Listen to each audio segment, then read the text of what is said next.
Hey guys, Glock Chef here. Welcome back to the channel. I hope you had a Merry Christmas and a Happy New Year. I hope you spend the next year acquiring every firearm that you want, taking every training class that you want, and in general just being the best person that you can be. That being said, I want to delve into a very serious topic tonight, and that's the topic of the active shooter. The reason I want to talk about this topic specifically tonight is because of the events of this past weekend. I think we're all a little bit anxious that we might be experiencing a rash of terrorist attacks across our country in response to the events that happened in the Middle East. I think it's perfectly natural to think that way. However, I don't think that we're in any increased danger. That being said, this is a topic that still needs to be covered that I haven't covered yet. And that's what to do in case of an active shooter. Now, a lot of this is a highly personal decision. A lot of this is situationally dependent. But there are three topics that the Department of Homeland Security and that anyone who trains in active shooter drills will tell you. And that's run, hide, fight. Those are your three options during an active shooter. You can run from the gunfire, you can hide and hope that you're not found, and then you can fight. Well, we've all decided to carry a firearm for personal protection. You need to think about what that means for you and your family. During an active shooter incident, it can happen anywhere. It can happen at your church. It can happen at your mall. It can happen in a school. It can happen in a theater. No matter where it happens, it's an absolutely horrible, traumatic event. But it's something as Americans that we realistically do need to prepare for, and we do need to plan for it. How you react is largely going to be based upon you, your training, and your equipment. If I'm at the mall and three guys open fire with AK-47s, I don't realistically see myself trying to take them on with the .380 that'd be in my pocket. I'd love to tell you that I'm some kind of John Wayne special operations hero and that a .380 is all I need to take down those bad guys, but it's not. It's realistically not. All I'm going to do is get myself killed. If I have my family with me, my obligation is to them. If I've got a group of my friends with me, my obligation is to them. I have to protect my family and friends. That's why I carry a firearm, to protect myself, my family, and my friends. That's why we all carry firearms, to protect those that we care about. If I'm in the mall and the terrorist opens fire with a 12-gauge shotgun and I have my 9mm Glock with me, I'm more likely to engage. Why? Because the tool rationality is different. Rationally speaking, a 9mm Glock against a 12-gauge shotgun in the hands of a properly trained person has a better outcome of a guy with a .380 against three armed guys wearing body armor with AK-47s. It's a common sense equation. And how I'm going to react in each one of those situations is going to be dictated by where I am at, what's going on, what I'm carrying, and who I have with me. If I've got my family with me, if I've got my young nieces and my young nephews with me, I'm not engaging the shooter. I'm getting them out. You can take that for what you want. You can call me a coward all day long if you want to. But my first responsibility is to my family. If I'm by myself or I'm with a similarly skilled and opinionated friend, we may go look for the shooter. I don't recommend this. I'm a civilian. Most of you are civilians. I don't carry a CCW sash. I don't carry a CCW badge. I'm not looking to be John Wayne. But I don't think I could live with myself knowing that I had the means to potentially stop something and I didn't act. That's a personal choice you're going to have to make. If you're in that situation and you're with a buddy of yours and you know he's carrying, that's a conversation you guys need to have before the fact. What are you going to do if that happens? Are you going to run? Are you going to hide? Or are you going to fight? If you're not carrying a firearm, you still need to make that decision. You're going to run, you're going to hide, or you're going to fight. There have been several incidents where a shooter has been stopped by a locked door. There have been numerous incidents where a shooter has killed themselves upon meeting resistance of any kind.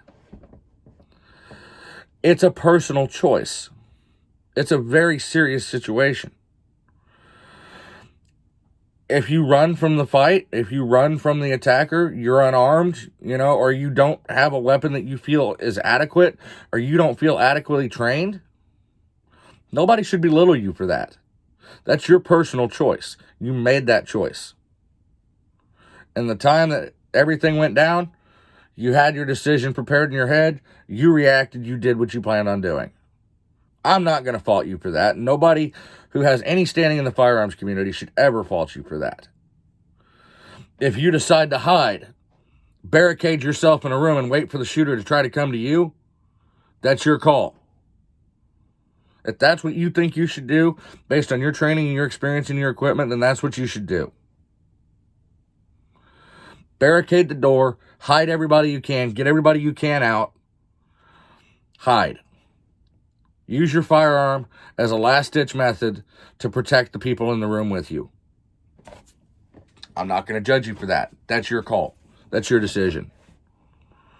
If that's what you think is the most tactically prudent thing to do in the situation, do it. If you decide that you're going to fight, that you've got the tools that you need, that you've got the training that you need, and you decide that you're going to fight the bad guy, you need to prepare for 3 outcomes. The first outcome is that you engage that shooter and you lose. You die. Now he has your gun too.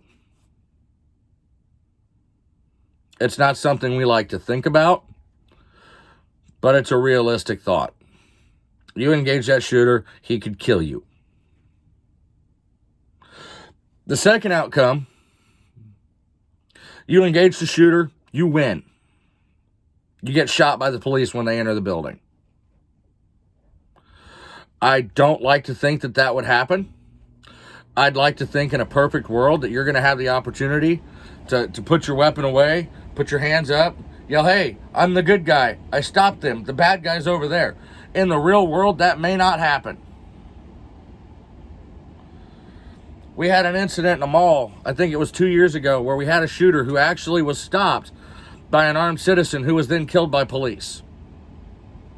You need to remember that when the police are responding, they're not responding to a description of a suspect. They're responding to a man with a gun and a shots fired call. Guess what? They storm into the Macy's. You're standing there with your firearm indexed and pointed. They see you shoot. They don't see the shooter. They are going to shoot you. And that's how it is. That's the reality of the situation. You could get shot by first responders. You could get shot by another person carrying a concealed weapon who has a license for it. You could get shot by the bad guy. There's any number of ways you could wind up shot. And then there's the third option. You shoot the bad guy, everything's over, you holster your weapon, then SWAT rolls in.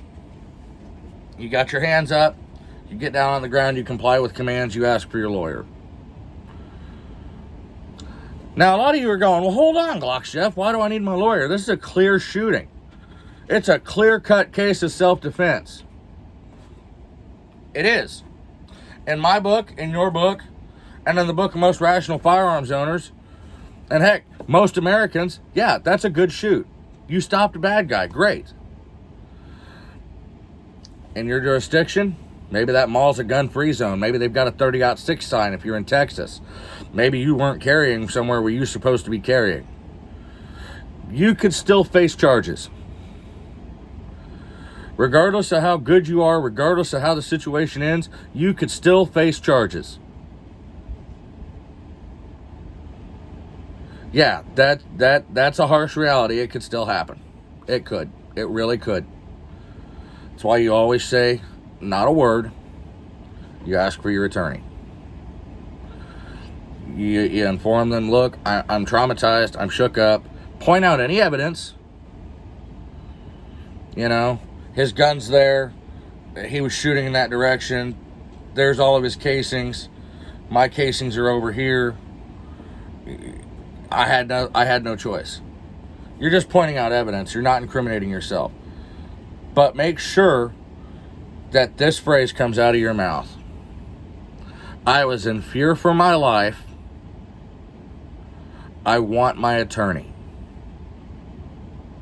If you're short of breath, if you're having trouble with the come down from the adrenaline rush, ask for medical treatment. Don't be scared to ask for medical treatment. They have to provide it to you.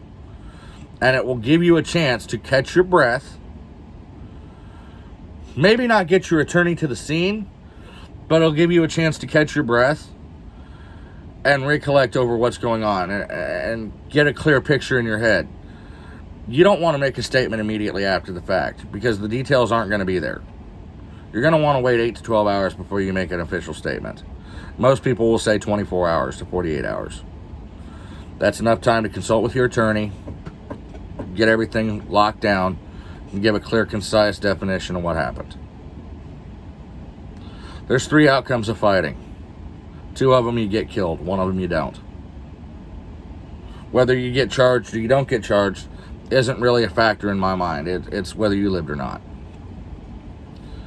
So, what I want to leave you with is that it's a very, very personal decision.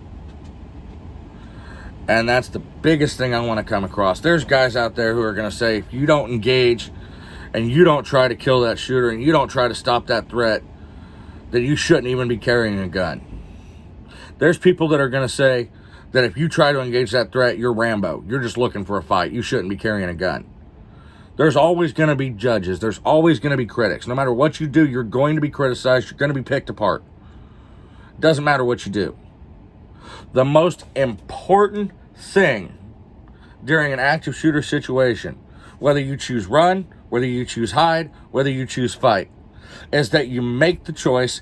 You train to make the choice. You train so that way when you make that choice, you have the best chance of success that you can possibly have.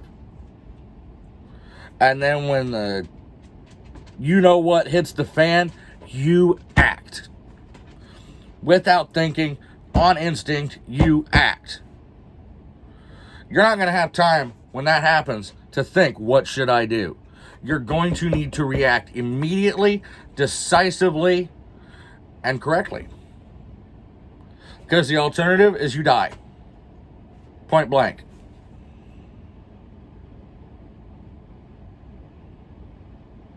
Like I said, I don't see any increase in anything happening. But we do have active shooter incidents almost every week. And it can be as simple as them coming in to kill their spouse. Or it can be a domestic situation gone bad, a family situation. Or it could be a terrorist attack. Same thing with a bombing. Same thing with a suicide bomber. Same thing with a truck bomb. It doesn't matter what the situation is. The most important thing is that you react, and you react quickly, and you react correctly. And the only way to know that you're going to react quickly and correctly is with training. I don't want to offend anybody. I hope I haven't done so. But when I speak about these things, I think it's best to speak bluntly and accurately. You need to decide whether you're going to run, whether you're going to hide, barricade yourself somewhere, and pull your firearm and use it as a last resort. You need to decide if you're going to fight. I'm not going to advocate one choice over another. It's not my place to choose for you.